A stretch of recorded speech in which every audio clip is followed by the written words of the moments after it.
ஒரு நல்ல வெயில் அடிக்குதுன்னு வச்சுங்க, அக்னி நட்சத்திரம், நல்ல வெயில் அடிக்குது, நிழலே இல்லை, நடந்து போய்கிட்டு இருக்கோம், காலில் செருப்பும் இல்லை, அந்த இடத்துல ஒரு மரம் இருக்கு. அப்பா கடவுள் கருணையை காட்டினார்ப்பா, இந்த இடத்துலயாவது ஒரு மரம் இருந்தது அப்படின்னு போய் நிற்கிறோம் இல்லையா? அந்த மரம் உங்களுக்கு கடவுளாக இருப்பார் இல்லையா?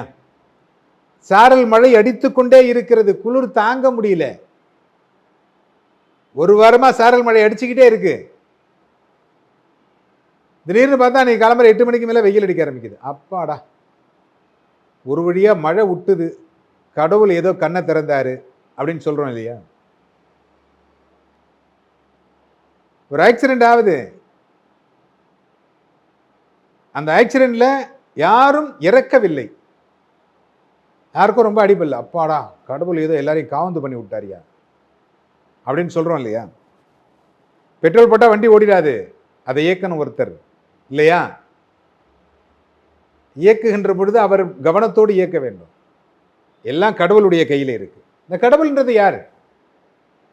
பஞ்சபூதங்கள் தான். முதல்ல எடுத்த உடனே நாம் பஞ்சபூதத்தை தான் வணங்கினோம்.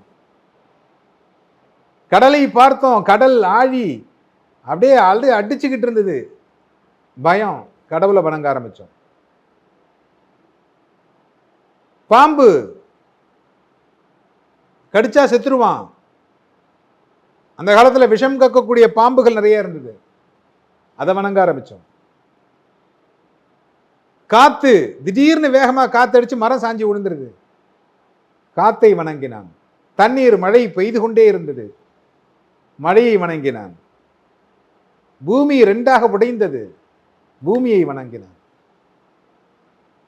ஆகாயத்தை வணங்கினான். இடி இடிக்குது, கடப்பட்டா கடப்பட்டான்னு ஒரே சவுண்டு, அர்ஜுனா அர்ஜுனான்னு கத்துவாங்க. அந்த கதை கூட நான் உங்களுக்கு சொல்லியிருக்கிறேன். முதல்ல பஞ்சபூதங்களை தான் வணங்க ஆரம்பித்தார்கள். இந்த பஞ்சபூதங்கள் எல்லாமே சிவனுடைய சுரூபமாக இருக்கிறது.